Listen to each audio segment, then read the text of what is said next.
Okay. I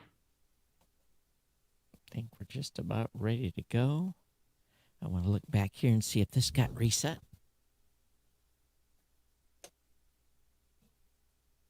Perfumundo. Hey everyone, welcome to the New Media Show. My name is Todd Cochran. Of course, I'm joined by my co-host, Mr. Rob Greenlee. Rob, how you doing?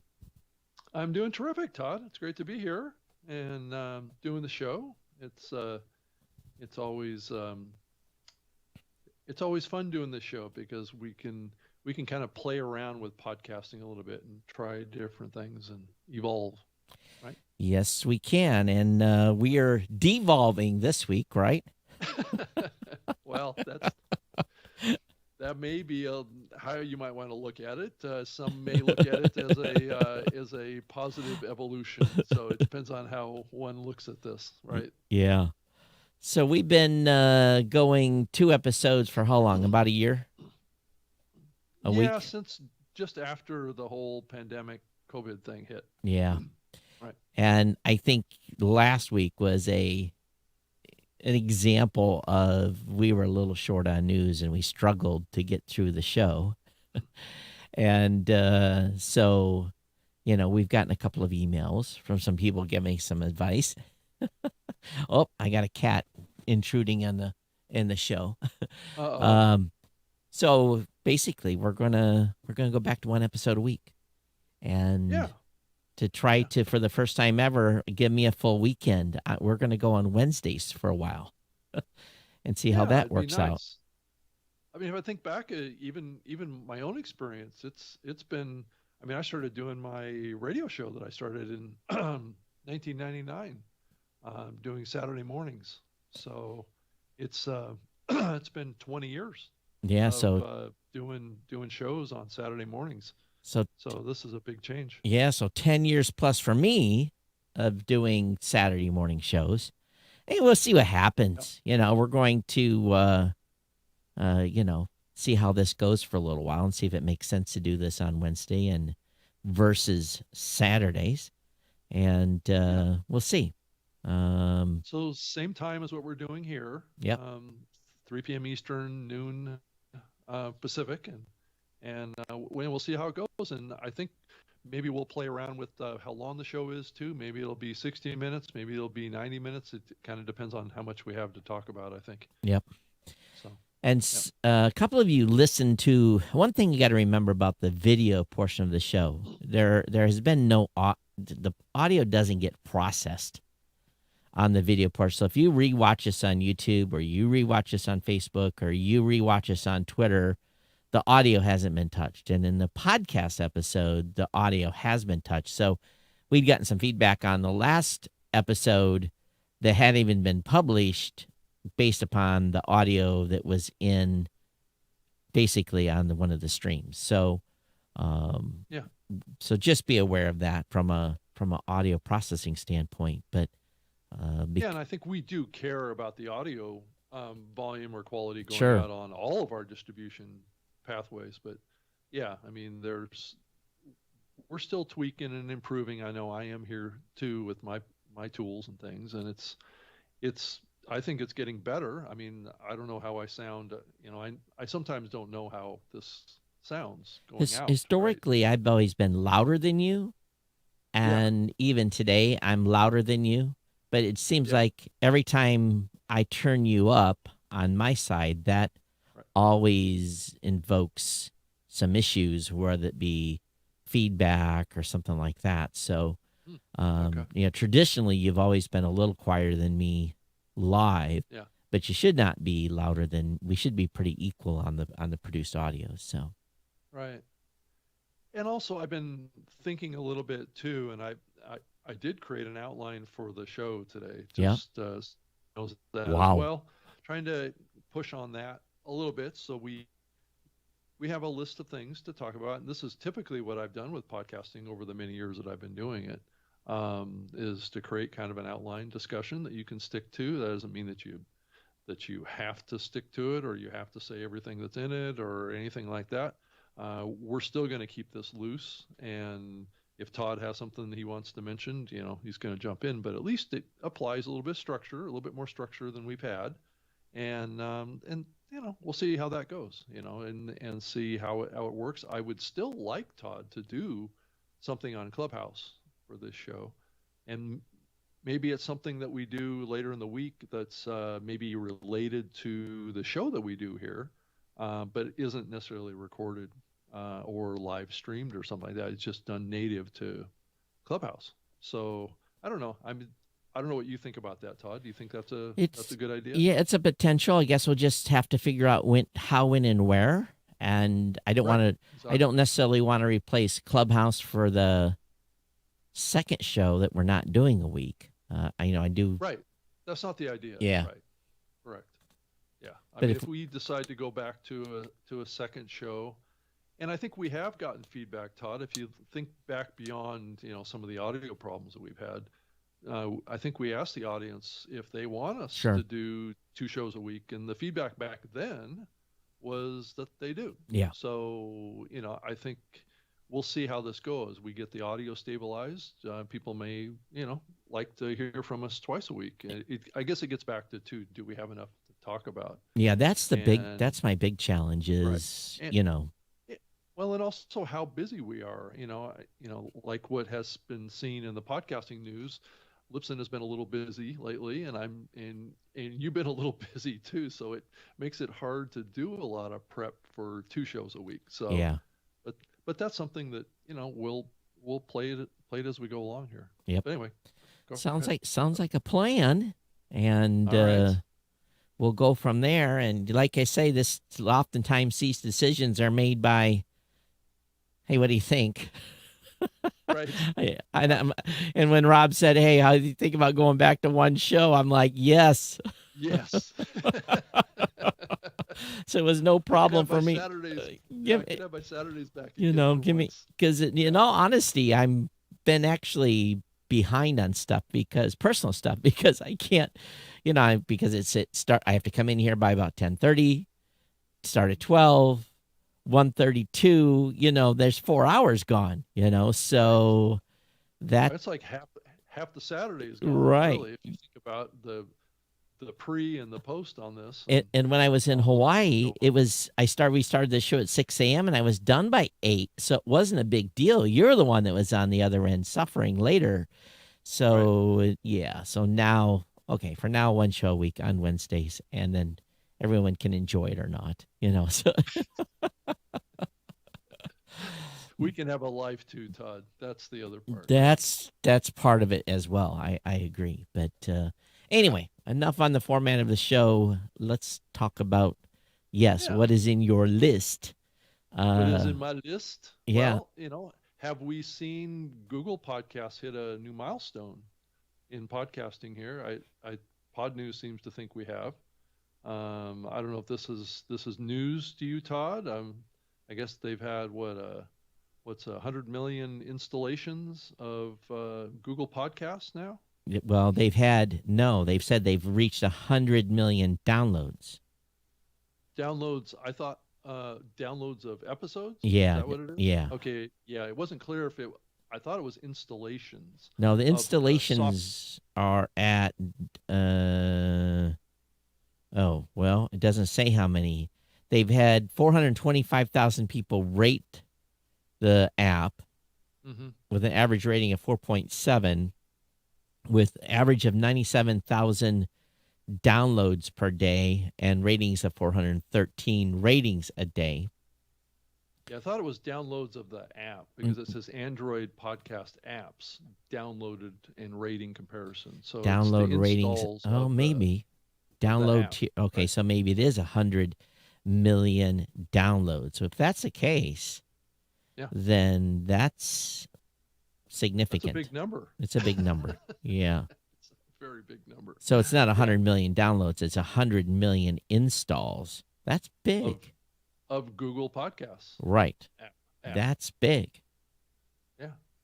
I mean, you have to put it on the scale of, I think probably Apple Podcasts has had probably more than that.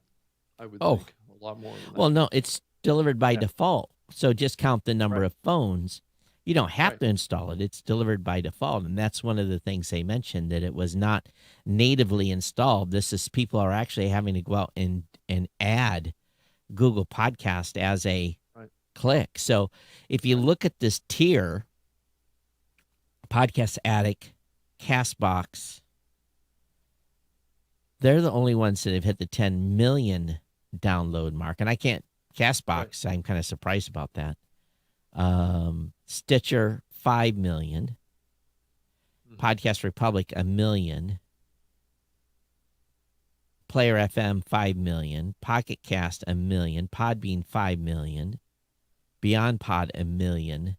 So all together, 5, 6, 16, 26, 27, 37. See, all of them together haven't done 100 million downloads yet. That, collectively Right. about 40 million on before Google Podcasts entered the stream. So, if it goes back to my point, if you haven't been paying attention, Android users, Well, and you know, think about how many Android devices are actually out in the wild right? right now too. I'm not sure that I have that number at the tip of my tongue right now, but it's what it's 80% of the mobile phone market on a global scale.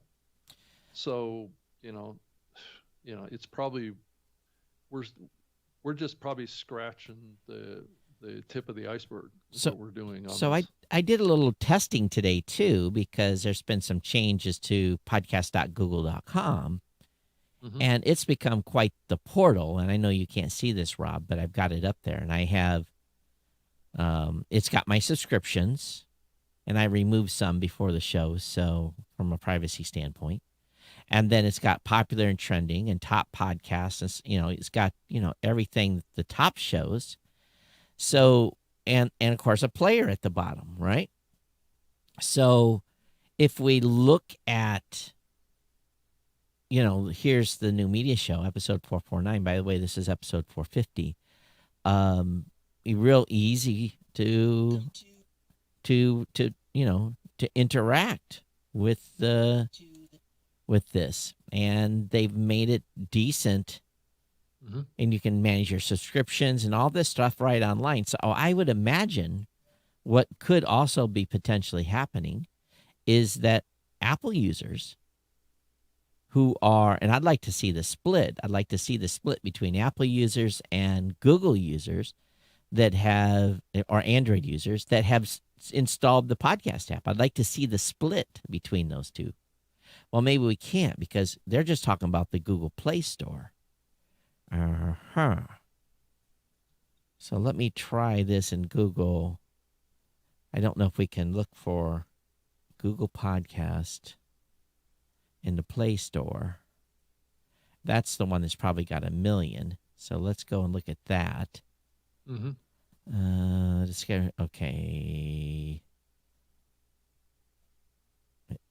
So here is the Google Podcast free. So on this, it doesn't show how many downloads it's had here. So I wonder where they got that. I think Google announced it, right? How many right here, installs, 100 million plus. It's on the bottom. Hmm. Now let's go ahead. I'm going to go ahead and open another one, and I'm going to say Google Podcast on the iTunes store. Is it iTunes or no? It's maybe. I don't think that's what they call it anymore. Apple. Yeah. Yeah. So Google Apple. Podcasts on Apple the. Podcast. So if I load that up, and does it tell me on here how many downloads it's had here? Let's look. I'm looking through. Does it say how many installs? Google iOS 12 later, 61 megs, entertainment category, app privacy. Usually it tells how many. Maybe I have to be on my phone in order to see this. But let's see if it's got 3,300 ratings. which Mm-hmm. is very different than what's on the Google Play Store. So I don't know if we can actually see the total number of actual downloads that have happened on iOS. Um, yeah, it doesn't say. So if we do if we do apples to apples comparison, 3.3K ratings on the Apple App Store as compared to 426,000 on the Google Play Store, I think you could probably say the installation is not largely attributed to iOS users. It's mostly Android users. Mm-hmm. And there and at the same time, maybe there is a percentage of people again, and we'll have to look at web plays and our stats to see how this is working out. If we can, I think that can be broken out. Um, but regardless, 100 million downloads is a big number. Mm-hmm. Yeah, it is. I mean, especially for a software app that really hasn't been around that long. It's which makes sense. I mean, Google's a big, certainly a big player. And in other Google news, Todd, I don't know if you got this email from Google or not, but they're going to upgrade and make some improvements to FeedBurner. Oh, really? Yeah, I got an email from Google telling me today. Says FeedBurner has been part of Google for almost 14 years, and we're making several upcoming changes to support the product's next chapter. Uh, Here's what you can expect to change. It says starting in July, we are transitioning FeedBurner onto a more stable and modern technology infrastructure. This will keep the product up and running for all users and is also it also means that we will be turning down most non-core feed management features, Oh, including the email subscriptions. so they're turning that Um, off. right at that time, for those that use the FeedBurner email subscriptions, we recommend downloading your email subscribers so that you can migrate that to a new subscription service. For many users, no action is required. All existing feeds will continue to serve uninterrupted, and you can continue to create new accounts and feed burner and burn new feeds.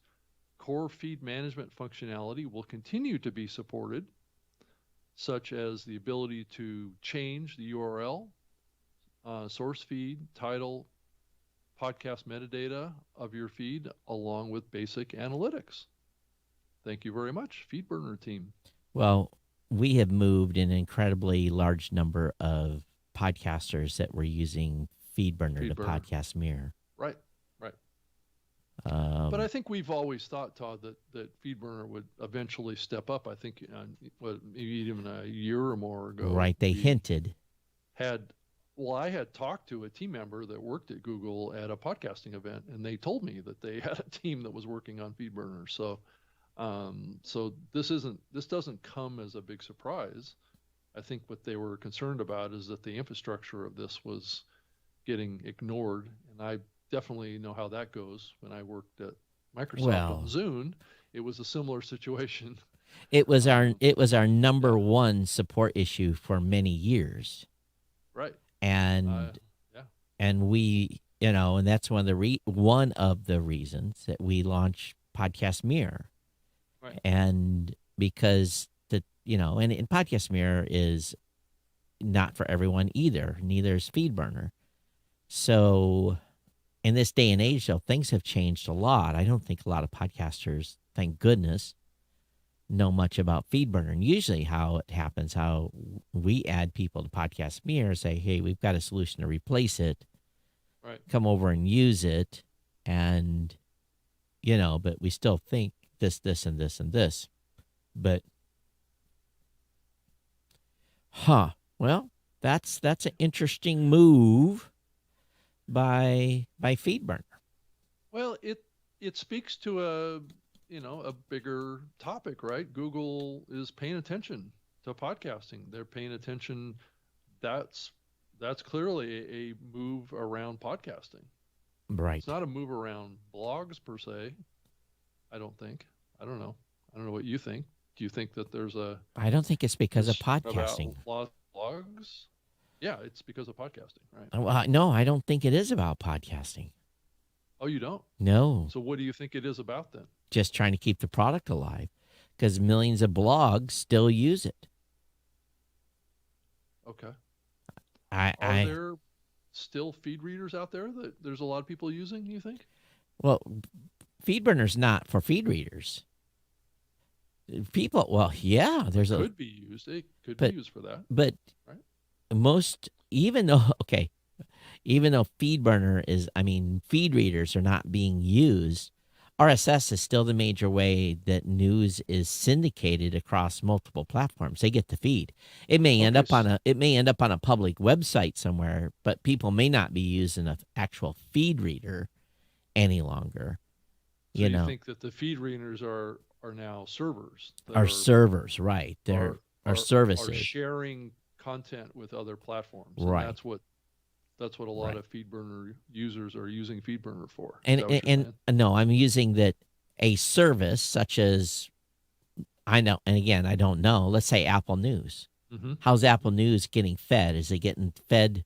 Do they use feed pulling for their editors to pick the ones they're going to put on Apple News? Or it's maybe probably used by those that are presenting content on a variety. You go to websites, and there are many websites you won't know it that the content didn't originate there; it originated somewhere else. They just pulled in the feed from another site.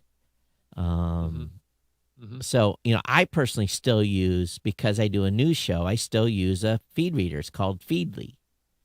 And this is where we have all of our master sources for all the content that we look for from a news standpoint.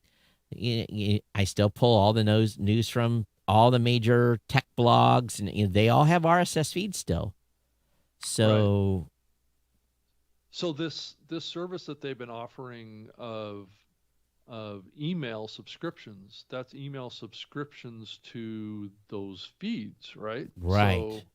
So the RSS feed is used to format an email, right? They subscribe to email. Yeah, that's That it's. And actually, that's another thing that we run but we do it for podcast only. Subscribe on email, where a person can get notified via email. There's a new episode of a podcast. episode. Right. But So this could be FeedBurner was used. different. Right. So that could be used for podcast links, Could. blog posts, Yeah. right?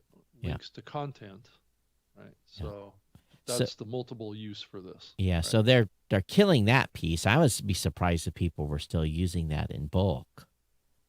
But who knows? It's a free way to have people get information about your feed updating. Yeah, I think where the concern was with this platform is the unreliability Right. aspects of it, And right? it what It just wasn't functioning properly. it feeds taking hours and hours and hours and hours and hours to update.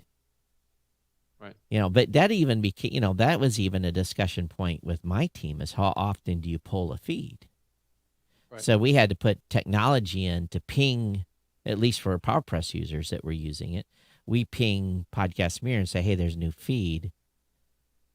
We use a web sub pub type of thing where basically we ping it and say, hey, there's a new feed available. Go ahead and update, so that if the server's not scheduled to pull the feed for another 30 minutes, it pulls it pretty quickly. Right. Because you can't just run a feed pulling service continuously, or you're just going to kill people. Yeah, I can pull 100,000 feeds every 5 minutes, but do you want me hitting your website when you're only publishing a podcast once a week? Do you want me hitting it every 5 minutes? No, that's not good for anybody. Along with all the other services, the amount of services hitting feeds these days, it's pretty incredible.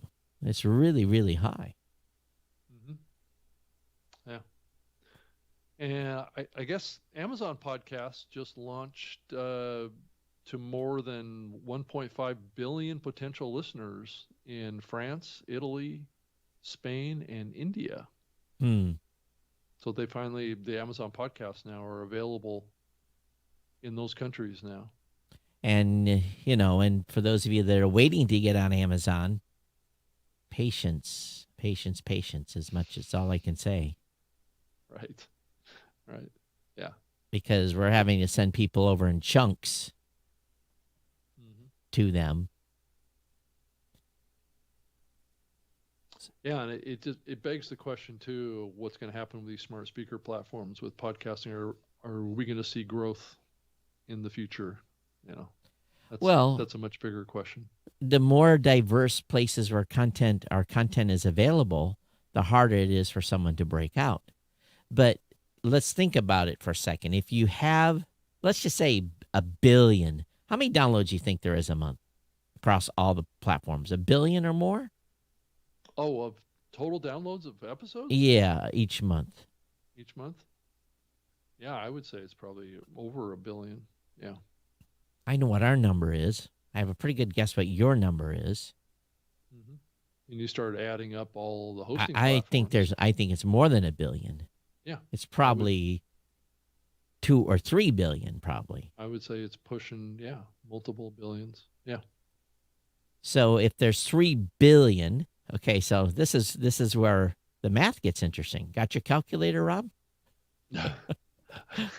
We always get in trouble when we do math on the Yeah, show, so Todd. if there's 3 billion downloads a month right now, which we'll see if there is, we don't know. That's what that's our stick our thumb in the air guesstimate.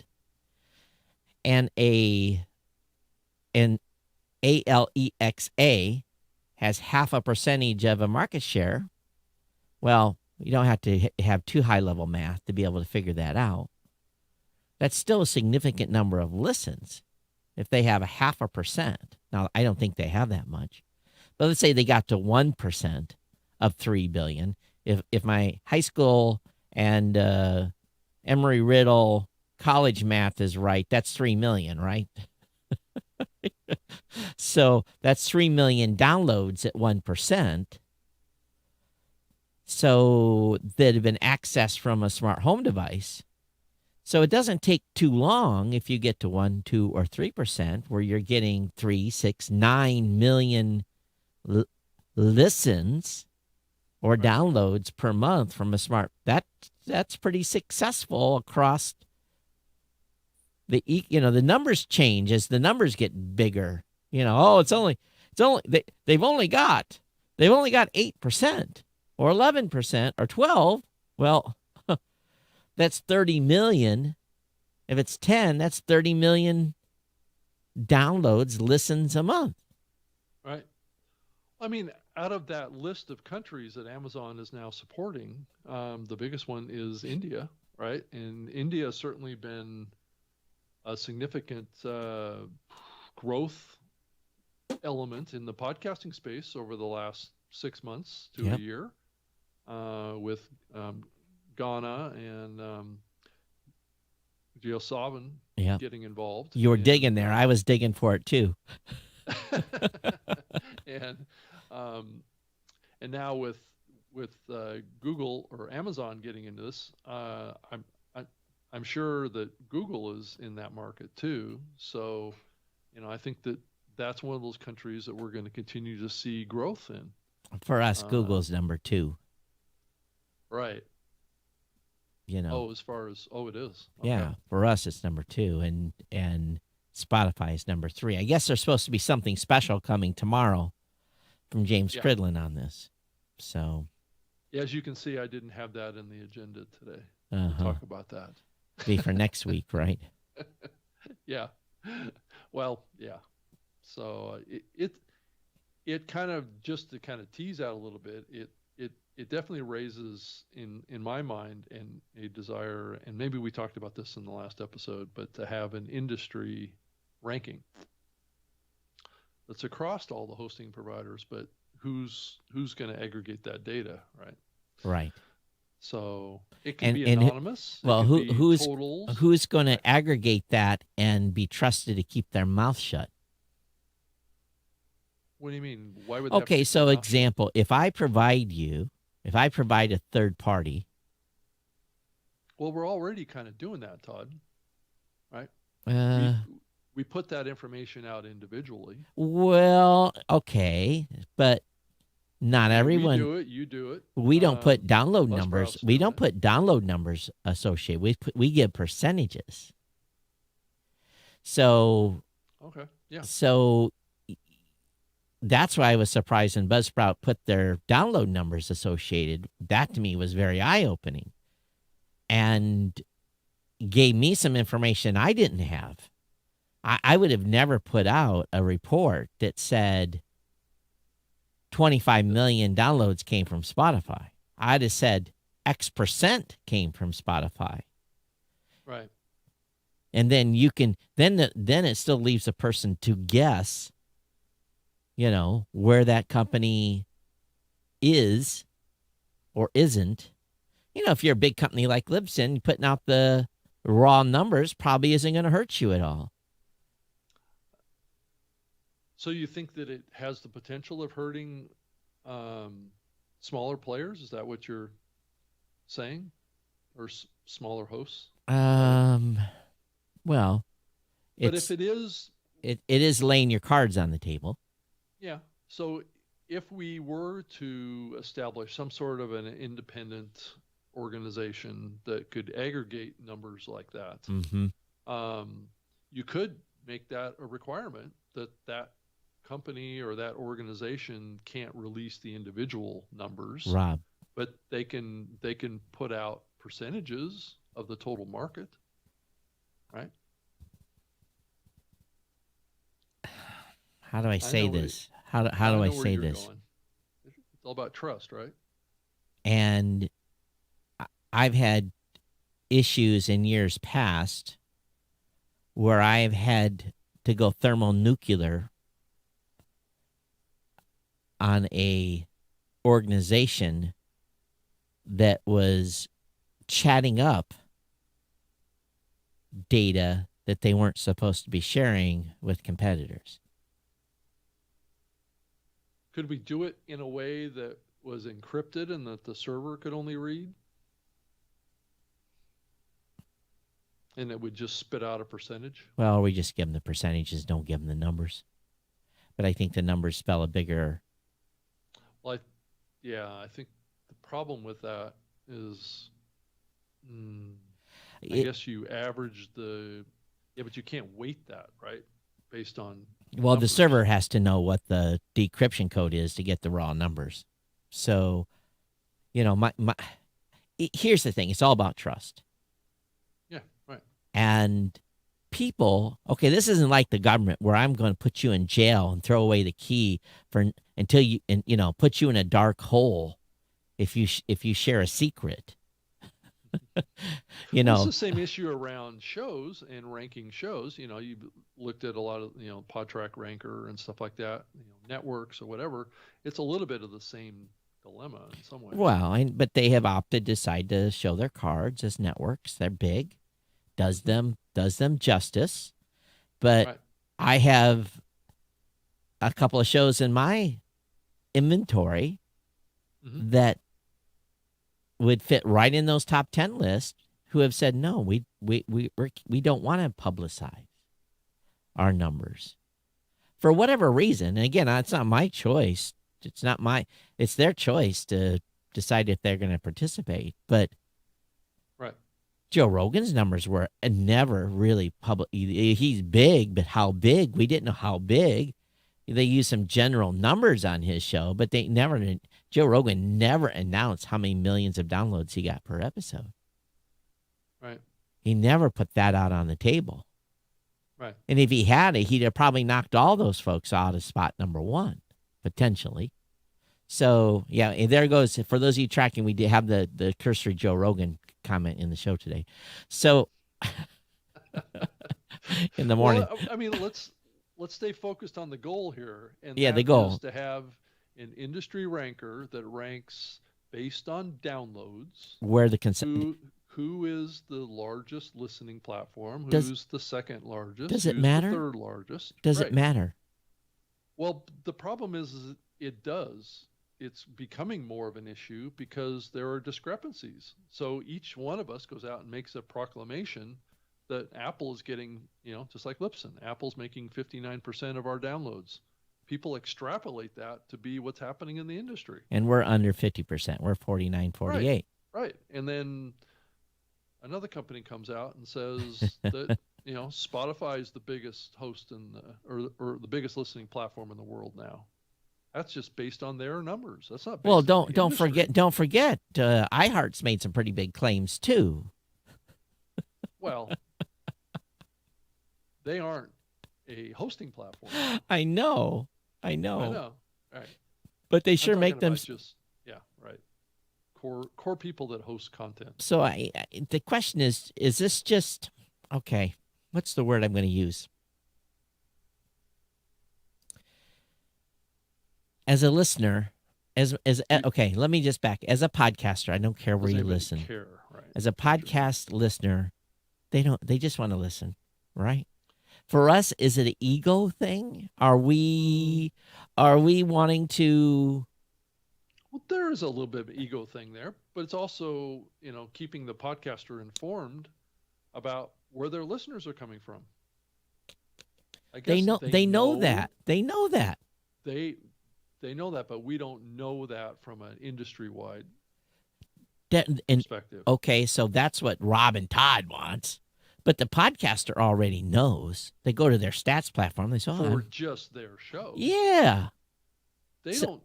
Their show may be showing them fringe information just about their show and their content. But their show might be such of content that's where it breaks down and that's where people listen. I'm not saying it's not. That's where their tribe is. I don't think it really matters to the listener. I think the listener, as a podcaster, we've all got stat-itis. We all love to go look at our stats.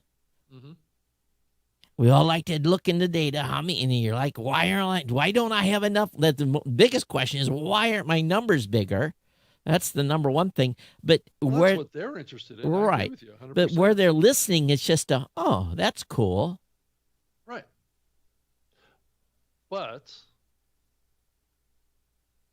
if we knew from an industry-wide perspective what that breakdown is, then individual companies couldn't go out and state that they are. That's true. The representative of the ranking of this industry. That's right. And that's the real issue. Yeah. Is it? It's not only the market share on platforms, but it's also total download. My show's the biggest. And or my listening platform is the biggest. Right. I'm curious, Todd, is Apple getting all the downloads, or is now Spotify getting all the downloads? And are they getting all the downloads in which countries? So I think there's really two questions to that. Right. Are Apple apps getting the majority of the downloads, or is it Apple Podcasts getting the majority of the downloads, or there's hosted or apps delivering podcasts on the operating system, right? iOS versus Android. Right. That's another layer of information. Right. Which platform is delivering the most downloads right now? Is it iOS or Android? Or in the future, is it some hybrid of Windows? Yeah, Tom's in the chat room says, no one ever asked us for this information. We know the top producers and top shows by audience. We get asked for listening platforms. No one asks for host. We don't care about. We're not talking about host. No, we're not talking about host. We're not talking about ranking the listening platforms. Yeah, the listening platforms. Right. I agree, Tom. Nobody cares about who really at the end of the day. The people that have money and invest care about who's the biggest in space. You just look at Libsyn; they just got $25 million. So, But in the scheme of things, that's a drop in the bucket, right? I mean, right. Clubhouse is just valued at $4 billion. Right. So what does that tell you about? Yeah, no one cares. Ultimately, no one cares that Blueberry has X number of downloads. They don't care. Right.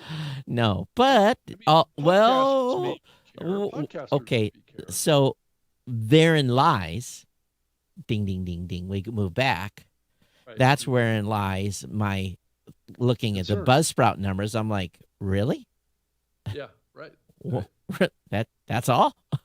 Right. That to me said something very, very large, and it about the platform.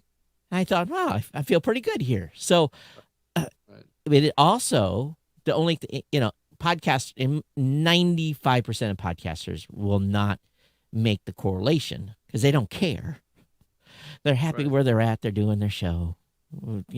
hosting wherever, Yeah. But it does tell a tale. If you were telling, if I was to go to if a guy called me and said, "Hey, Todd, I want to put $15 million in your company. What makes you different?" I would go see this and see that, and see this and see that, and that's what makes me more valuable. And this is why you should give me 25 million and not 15. Right. Right. That's the only place Right. that it really matters. Right. You Yeah. know, when Sure. and when you're in an M&A event and you're disclosing everything and you get the spreadsheet and you go, you know, Hmm. huh. Is there more in this bucket than this bucket, and how much should I pay for this bucket versus this bucket? Right. Yeah. So, I but the get it. listeners don't care. And we don't care. Right. Again, I go back to what I've said for 16 years. I don't care where they listen, as long as they listen. Hmm. You Yeah. know, it's just shocking where I look at my stats. I see where I'm like, what, what person's still running Windows 98? Or still listening on a Zoom. Right, right. On Zoom, 3 downloads on Zoom. Where did he come from or she? You know, Yeah. someone Yeah. charged one up and fired up. It worked. Yeah. Yeah. Yeah. I heard a comment that Elon Musk made here recently, teasing Bill Gates about something, and mentioned the Zune in that dialogue on Twitter. I heard. Oh, So there was a back and forth. there was also some Google search that come up that Bill Gates was the number one doctor in the world or something like that too. So, Bill gets a lot of credit where maybe credit isn't Yeah, always I don't due. think. Yeah, exactly. I don't think he's a doctor in anything. Right. Yeah. Honorary doctor, I'm sure, in multiple places with endowments that the Bill and Melinda Gates Foundation made. But yeah, I so think he maybe spends probably a lot of time with doctors, right, but right. he's certainly not one. Right. But with and again, we go back to really what we're talking about here with Google Podcast, and again, of course, the feed burner thing. Um, if they've had 100 million app downloads, that's something to celebrate. Hmm. And let's go. Come on, because I Sure. think it's just, and if they went from 50 million to 100 million app downloads in like what, less than a year, Right. whew, here we Yeah. go. Yeah. Since November, it's doubled the installations. Since November, and it's April. That tells you the 8,000 pound beast of Google. Has awoken. Has Tom finally says. joined the party. Tom says the average is sort of interesting, but age of show and how long listeners been listening to podcasts in general, the two biggest influence on platforms. If you've been listening to podcasts for 5 years, you're likely on Apple. If you are Yeah, that makes sense. if you are new, there's a good chance YouTube or Spotify introduced you to it. Doesn't surprise me one bit. And let's see here, that your Libsyn and Blueberry numbers look way different than Buzzsprout. Yeah, I Yeah. it's way different also well, I've been in business for how long? So if my download numbers weren't bigger than Buzzsprout, then, we already know, we can see how long our shows are lived and how many episodes, we've got all that Right. data. So we know Right. what our shows that are hosting with us do. Right. But does it really matter in the long run? No, it don't. Yeah. Yeah, I mean, it is kind of a futile discussion in some ways. Yeah. Um, It's fun for me. I love this little data, for me as, owner of a company. I do that. But mhm. in the scheme of things, the podcast listener and the podcaster, all they care about's more. Yeah, and I think I saw this. I think James posted up a list of, and I think we talked about it a little bit. I think in the last episode that even Anchor doesn't have all their shows hosted on Spotify. Oh, that's more I think it's weird. pretty close. Yeah, I bet you there isn't much of a delta there. All Yeah. right, well, bada bing, bada boom. You've got a loaded question in this sheet, this show prep sheet here, Rob. You purposely did this to trigger me, didn't you? So I'm going to ask the question because you wrote it down, and I want you to answer what you think. So, Rob, what do you think of Podpage? What do I think of Podpage? Uh huh. Podpage.com, right? Yeah. This is a company It, that first of is all, focused. are you guys buying them too? So go ahead. No, I'm just trying to get your opinion on the concept of a company that's focused on building podcasting websites. Now, granted, many other companies have been working in this area, and Todd, your business is pretty core to having a website, right? To some degree, Yeah. would you say that? We give a free WordPress site to every hosting customer that hosts with us if they want one. Not everyone uses it. And of Right, course, we think every podcaster should have their own .com. right. But And that's the same ideology this company has too. okay, yep.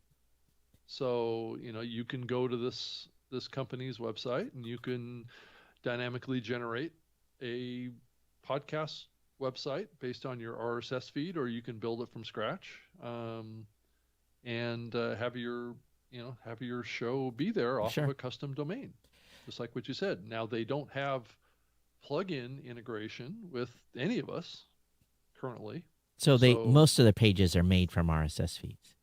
They're auto generated. yeah, if you have an RSS feed right now, Yeah. right. Yeah. But if you're starting a new show and you haven't created an RSS feed, they do have a pathway to create a page before you have an RSS feed. But Right. there's two problems with both of that because ultimately you have to feed that with an RSS feed.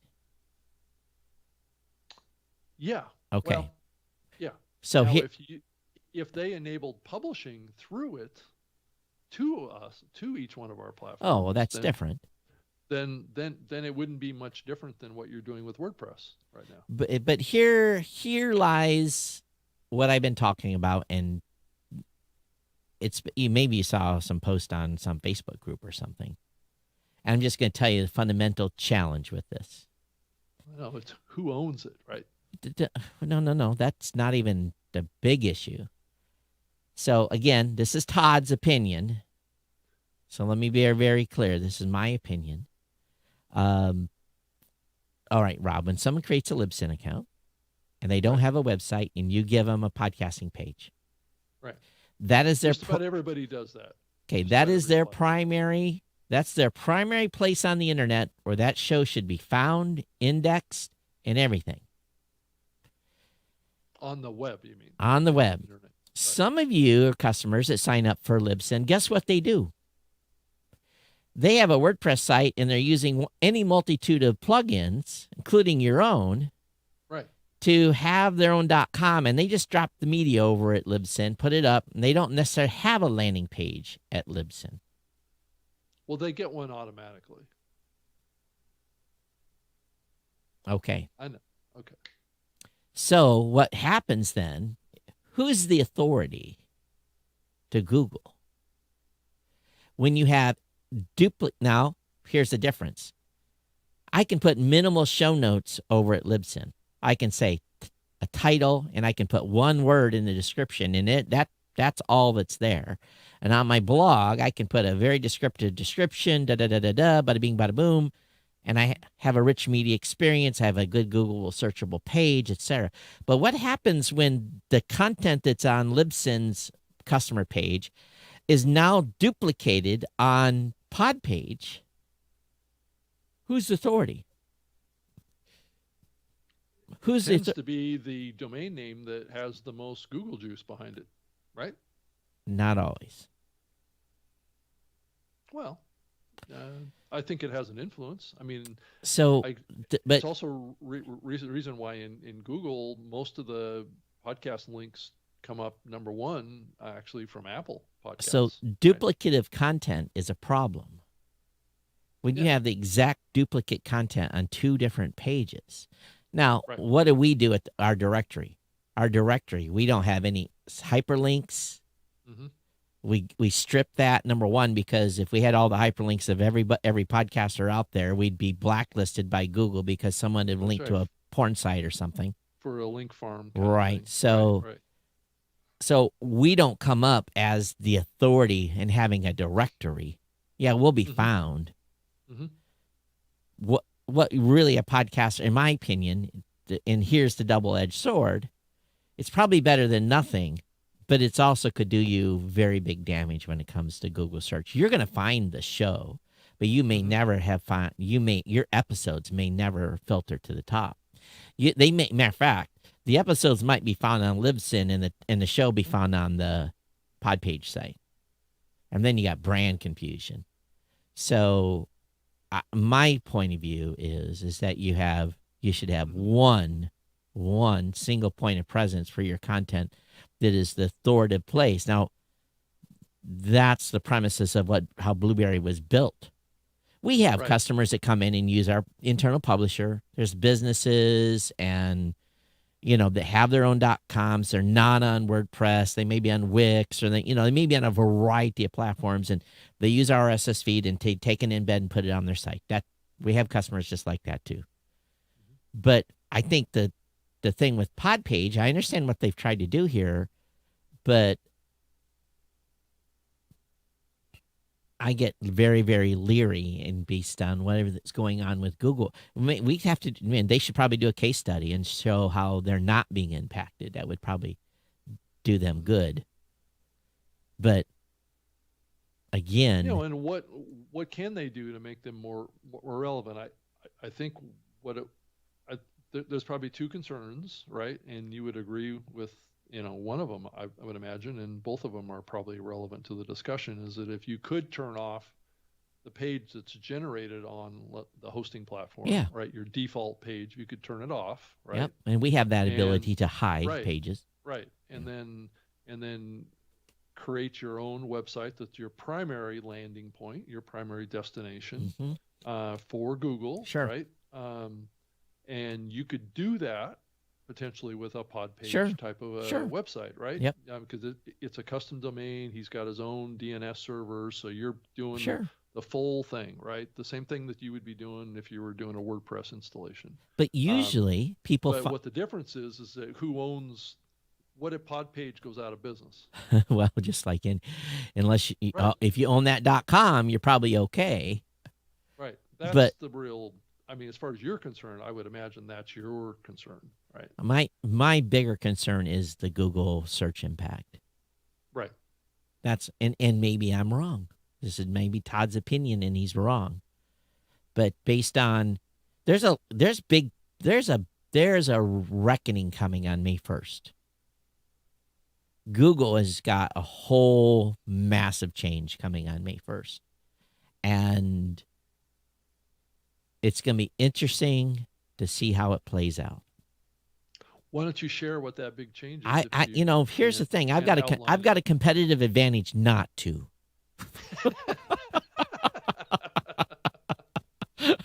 Todd, but we're here to help the listener. Okay, so it's simple. It's simple. Right? Podcast web pages you have to be mobile ready. Number one. Right. That's been forever. That's nothing new. Mobile responsive design. Number two, right. It better be fast. Yes. Performance. And if you're alone on your own, and you're creating original content, winner, winner, chicken dinner. If you're grouped, well, good luck with that. There's no guarantee that you're going to have that performance, even if you're self-hosted, though, Todd. Right? No, it's Depending on not. Nope. the account that you have. That's Right? true. Absolutely true. And that's why, I probably, I know what my page speed loads are on my personal website, and I pay very close attention to it. Most podcasters don't. So, But what's the best way for somebody to pay attention to page load just time Google speeds? Page Insights. Page insights. Yeah, Page Okay. Insights, and look at your mobile score. And if it's Right. below 80, and if you are above Now, 90, Google used to display what they called page rank I don't do that no many more. years ago, but they're not showing that No, anymore. no. And there's other things that go into it with it as well, because there's 3 factors now. It's just that Google is telling us to look. There's something called core website something. It's anyway, if you fail, if you do the Page Insights and you've got an issue, they'll tell you on that page, go look at this. And they'll tell you what to go look at. And if you're non-technical, your head might spin a little bit. So again, I think that it's going to be interesting for everybody, because I've been looking at a lot of sites, and we'll see what happens on May 1st, us included. So the impact of that is that the search results could change yeah, you might get dropped to page 22. depending on the performance There's a of whole your bunch of server. factors. There's a whole bunch Well, of factors. yeah, there's are Yeah. you hosted on a secure server, HTTPS? What's the speed of the performance? What's the page load time, which is all linked together, right? What's the keyword structure? Are you adhering to standardized practices in SEO? Um, what's the value of the page? What's the cross linking? What's the deep linking? What's Backlinking, the domain relevancy? right? Age of I would think domain, those all that factors. stuff, right? Right. Right. Yeah. So there again, we'll see what happens. But if you build we all, okay, geeknewscentral.com, I rent server space. So but I have a backup of my database, and I own my domain. So if my web hosting company goes out of business, yep, I'm going to be offline for a few days. That is GoDaddy, right? That is GoDaddy. So if I choose to not pay my bill, that's my choice to terminate something. Well, that probably wouldn't be a good idea in your case. No, it would not. Because this show would disappear too. Yeah, right. Todd, keep up your payment to GoDaddy, right? It's not inexpensive to run. If the total bill for everything I do for Geek News Central, New Media Show, the other shows is $2,500 a year. That's the cost. So are you running the multi-site for WordPress on GoDaddy, or are you doing that separate? I'm sorry, am I running else? what? I thought that you're running multi-site. I am. I'm running multi-site. WordPress. Yep, Right. multi-site. Okay. Yeah. Are But you I'm on running dedicated. that But I'm on. But I'm on dedicated. on GoDaddy. But I'm on dedicated Servers. Right. surf. Yeah. Right. No, I would assume that you are. Yeah. Yeah. Tom says also, don't pick a crappy generic name for your podcast. Boy, we could spend an hour on that. So Rob, you got my opinion on Podpage. You guys, is that your next acquisition? So does this mean that anytime that I want to talk about a Yes, it particular is. company, you're It going to is. immediately think that I'm looking It at it buying it that company? is absolutely Okay, unequivocally. I see what You, you're saying. you guys are spending money like a drunk sailor. It's crazy. Okay. Yep. It's except you're throwing $1 million bills. Oh, is that what it is? All right. So Okay. pretty cool announcement by Rode today. Yep. I mean it's a mixed bag, Todd. I would say, I like I put in my notes here, I say it appears to be a little bit of a product duplication to something that's been around for a long time, made by Spreaker. It looks a lot like Spreaker Studio. Well, here's the thing. You can get 4 mics hooked up to it. Well, that's the same thing I could do with Spreaker Studio. Well, then that's interesting Yeah, and because it's I got. didn't know that. I You didn't know didn't you know could. that? I've been No, talking about that for a long time. I didn't know you could hook most software has chokes on multiple mics. No, I could hook up 4 microphones to Spreaker Studio. Wow. Plus, I could bring in. Well, no, I can only hook up 3 microphones, Quit talking and, about them. and I could bring in a Skype call too, Skype or a Zoom call or something like that. I just thought it was interesting because it's something that I was pushing as an option when I was working for Spreaker for 4 years. Was doing exactly what this product does. Well, they opened it up, and now any podcaster can get it for free. But Now, but there's a catch here, do you Todd. have And to use those mics? it's in the notes here. It's locked to just one type of Rode mic. It's the $99 NT USB mini microphone made by Rode. So And, it's and, like, and I'm looking at these mics, and and they don't look like a good podcasting they microphone. do not look like a good. They need to be on a stand. They need to be where you can get up near your face. This Right. this looks like another Yeti. Well, no, yeah, but you could put little colored tops on top of these Ooh, microphones. cute. All right. Well, And I'm not quite sure why they felt like they had to do that, but well, that's okay. so Anyway, so for $400, they give you a piece of software. If you buy 4 mics, right. they give you Yeah. a piece of free software.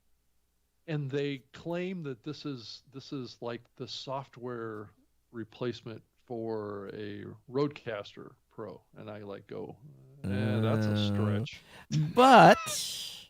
But you can see where they're going here. So this is version 1. So let's say I can. Rode makes a interconnection device that lets you plug in an XLR, USB, or whatever. Just an interconnection device.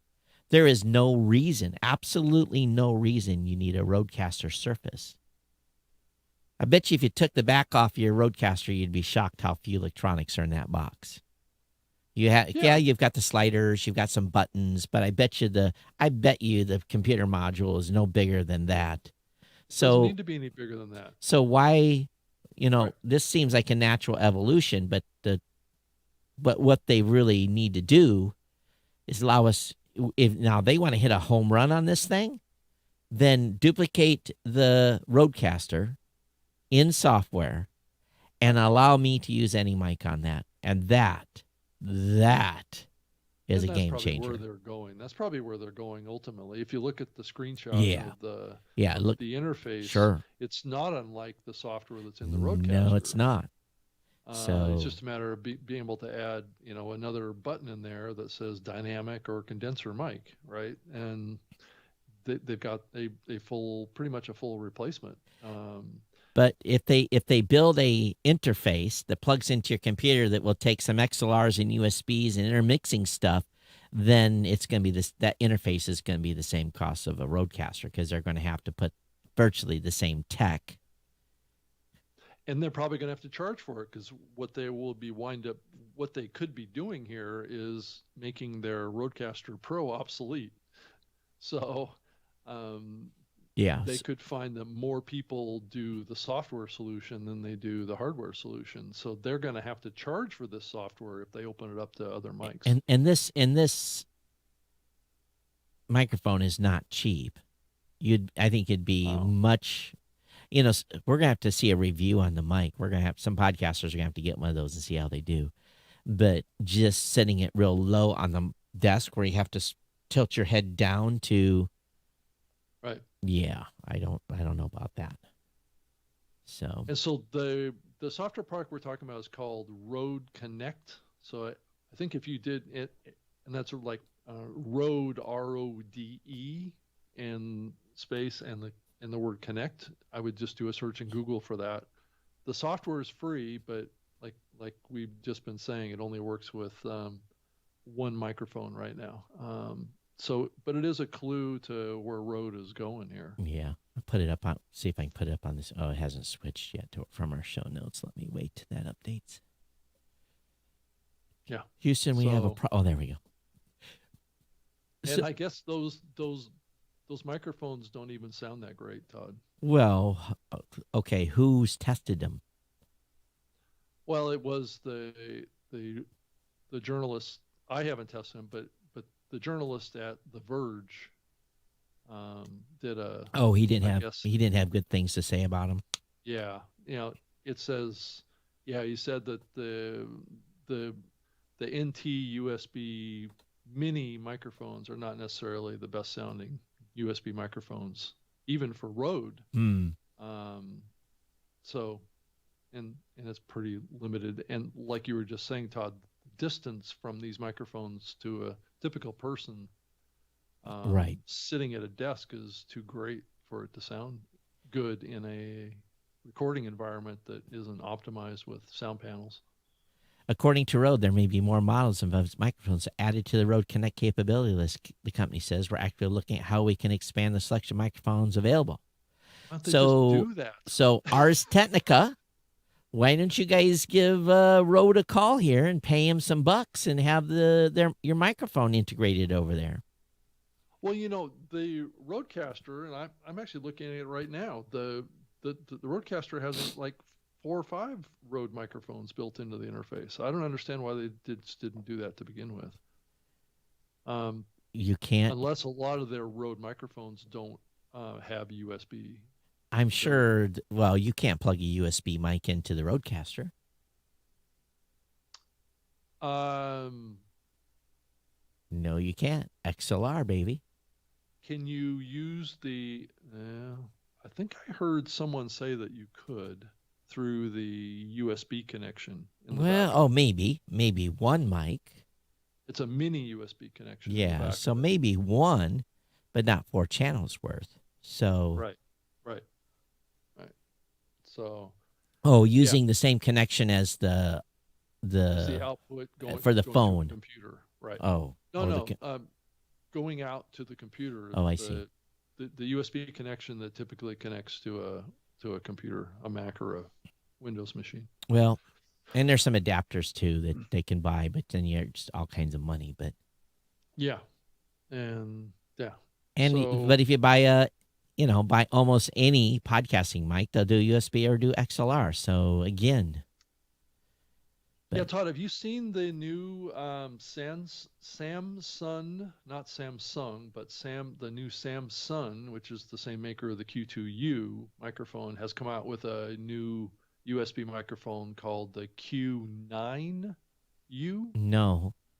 It's basically a microphone that's going after the Shure S or the Shure MV7 market.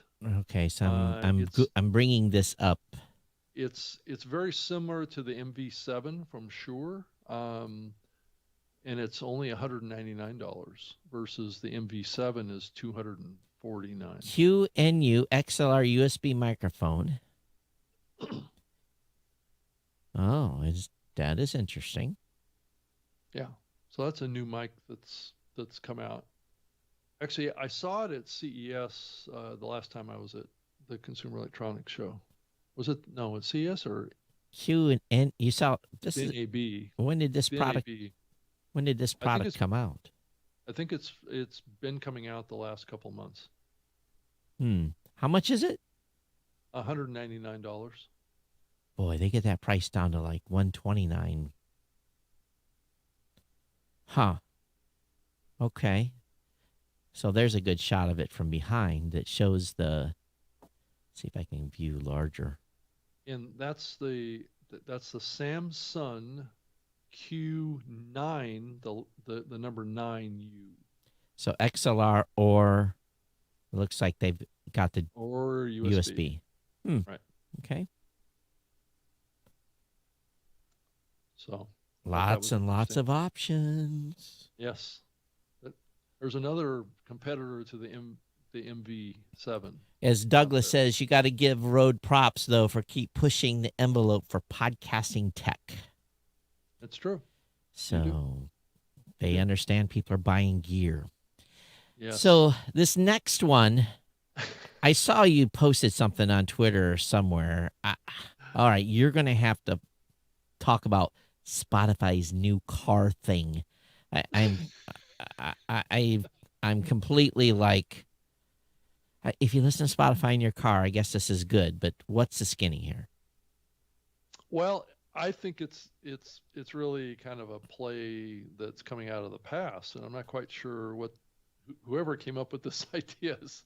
I'm not quite sure is living in the present, but it's the thought was is that it's for cars that don't have in dash experiences, right? Like a CarPlay or those kind of things. You can kind of like get this external device. It's almost like the size of a normal mobile phone, This looks like a but tablet almost. exactly. And Spotify's calling it um, a the car thing. It's what it's called. That's the brand of it. It doesn't isn't Um, Spotify a multi-million billion dollar company and they calling it the car thing? yeah, I thought it was very interesting, and my immediate thought was that this thing is adding a lot of complexity because how it works basically gives you access to Spotify in your car, right? It's like a thing that you mount on your dashboard. And I'm sure if you do a search in Google under Spotify car thing, I've you got can it up see what, here. Those that are watching the show. yeah, you can kind of see what it looks like. But it basically is like a CarPlay, but it's built with Spotify in it, right? So you can tether this thing, this device, this screen, or whatever you want to call it, to your mobile phone. So it's getting access to data through your mobile phone, and it's piping your podcasts and music into this device. It's got like this big handle on it that you can scroll through, the volume or something. I'm not sure what it controls. Um, but, but if you can see the picture of this thing, this thing, and then yeah, Rob, okay. I think their marketing budget for this to get this picture, you see in the left hand side, you see um, a a, a a phone mobile holder phone, right, is with a attached. map, and then Right. below the car thing, you see another nav system, and then the car thing hanging off one of your um, vents. Talk about distracted driving. This is an Uber driver. This is an Uber driver. So some Spotify employee got in a Uber and said, "Hey, I got a deal for you. I'm Here, going to put this give on you the dash. I'm going to Right. give you this thing. Just plug it in and turn it on and let me take a picture." This I absolutely guarantee you this is what happens. So somebody snapped 5 pictures of this. Of course, it says photo by Ashley Carmen The Verge. So she was in an Uber doing Right. this. So Right. Yeah. so it's not spot. So I just read below The Verge's article. It's her photo. So that's what Right. she did. She jumped an Uber and went 5 blocks.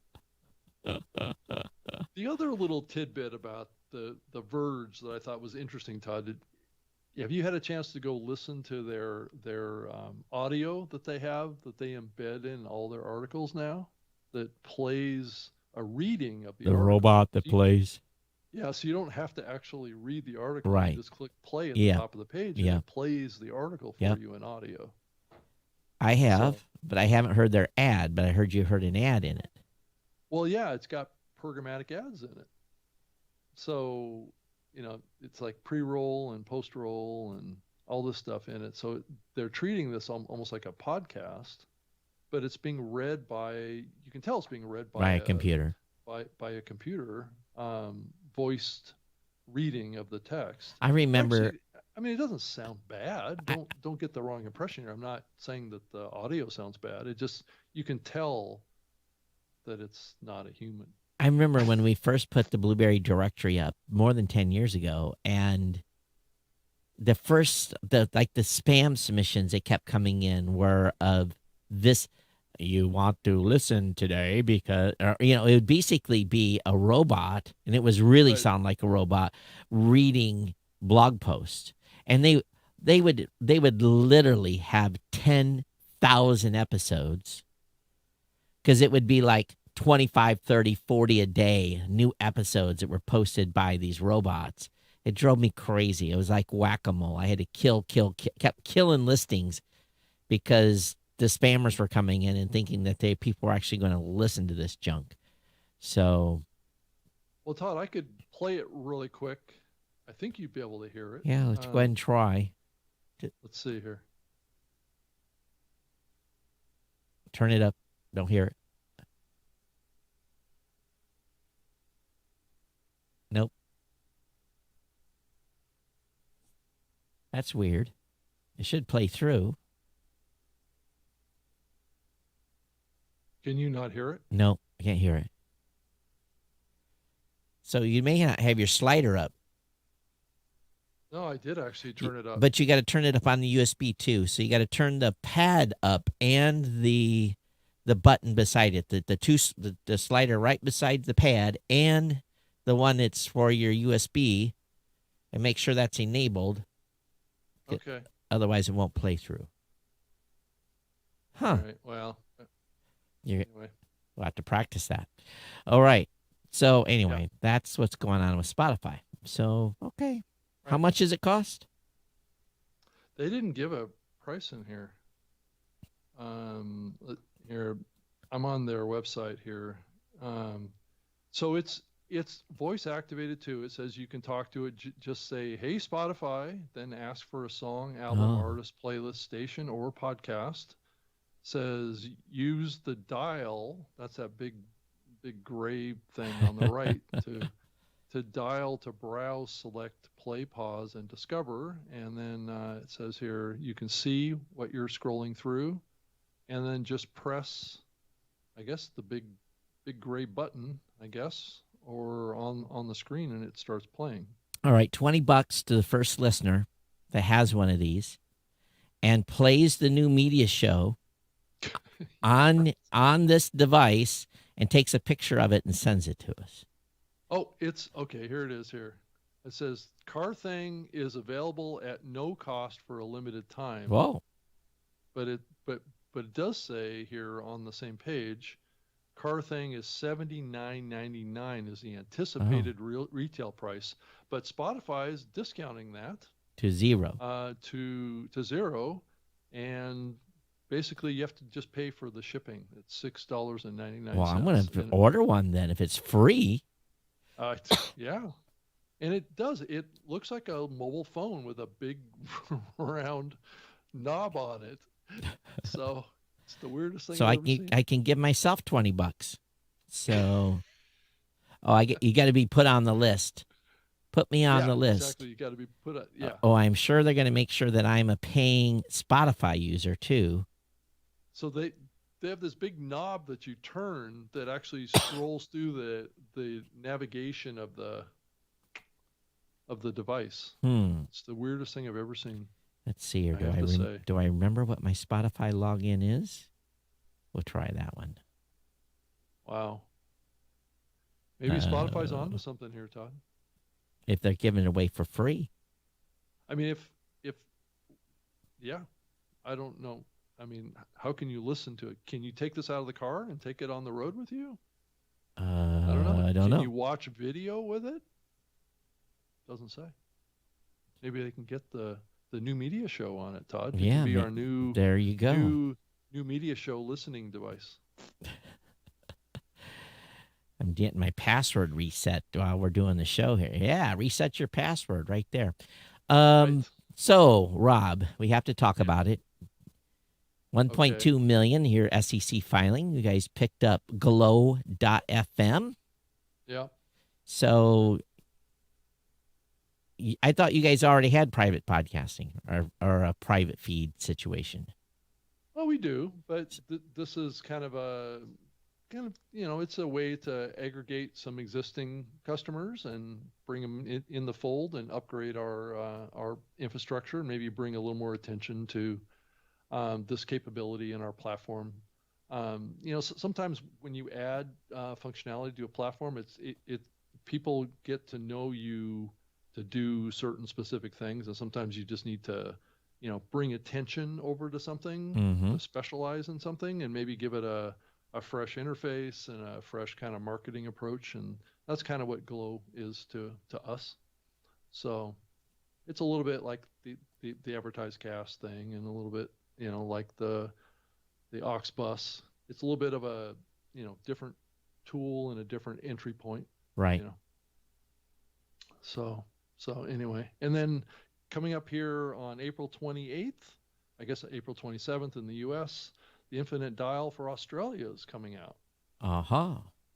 So I guess there's going to be a whole big presentation put on by Larry Rosen, who's the president of Edison Research. He's going to put on a 30-minute webinar on what's going on with audio listening down in Australia, which I'm always intrigued to see what's going on down there. Right. So you can sign up. Just do a search for Infinite Dial 2021 Australia, and I think you'll find it. Okay. Awesome. So you didn't want to talk too much about Glow. I didn't? I thought I talked about it a lot. Yeah, a little bit, I guess. So, all right. Well, congratulations on another buy. Still formulating right now. But still bubbling around. Here's the thing. Are you going to have even time to do this show? Yes, of course, Todd. Okay. We have a team here. It's not just Rob.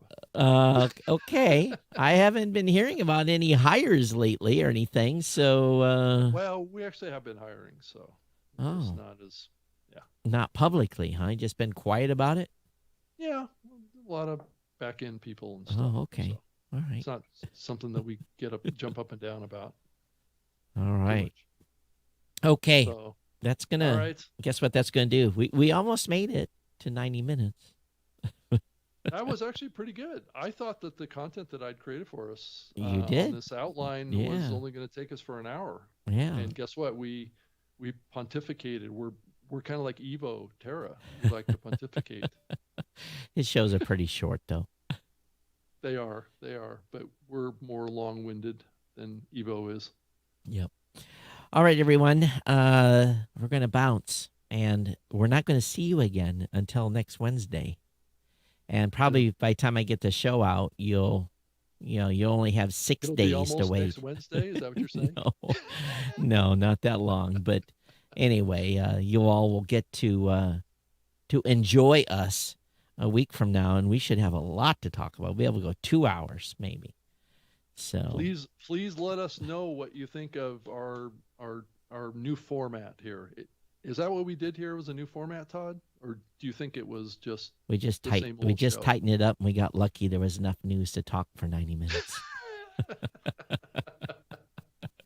Right. And who knows, by next week we might be able to talk about 3 more Libsyn acquisitions, There you go. Right. It'd be fun is for us to get like a little music jingle at the beginning of this thing, right? Oh, really? Just like kind of like, Okay. So you got it to work there. I did. So. Okay. Well, every Roadcast user in the existence has heard that, and they just quit the show. So I'll let you be the purveyor of maybe our good friend that's on listening today, Douglas Reed. He says, got to give Road props for them pushing the envelope for podcasting tech. Maybe Douglas can find us an intro. Maybe he can find us a little intro music. Okay, Rob, you're losing people. And although I do have some audio clips that we were sent Right. that I will be using shortly in the show, so we do want to thank those contributions from in the morning from a in the morning subscriber. Okay. And for those of you who don't know who I'm talking about, we're talking about the No Agenda show. So, Right. um, anyway, the Well, best podcast in the universe. that's right. Well, we have a high standard that we need to reach here. You I think know, we have the same kind of dynamic. You've got, I'm like Adam Curry, and you're more like John C. Dvorak, right? I think it's opposite. So, I think I am Adam Curry, and you're the old curmudgeon. I think that's oh, is that what? let's Okay, have a well, let's I'll have be happy to take that role on. let's have a vote. Let's have a vote. Who? All right, let's get out of here. Hey, I'm Todd at blueberry.com. At Geek News is my Twitter account. Of course, you can subscribe to this show at newmediashow.com or follow us. The new cool word to say, Rob. Right. That's right.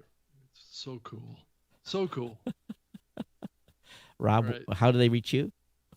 I can be found on Twitter at Rob Greenlee, and you can send me an email if you want, if you have any feedback about what you heard today, if it's something that you enjoy better than what we've done in the past, or if you just want to tell us about something. You can send it to robg@libsyn.com, or you can send it to, I guess, rob@newmediashow.com too. All right, Rob, look up at the camera so I can take our picture here. So I have don't okay. All right, I got a photo for the album art. Really? Yeah, we put it in the video art. So Okay. captured a good one Awesome. there. All right, everybody, we'll see you next time here on the New Media Show. Everyone take care. right. We'll see you back here next Wednesday. Be safe. All right. All right. Bye, everybody. Bye.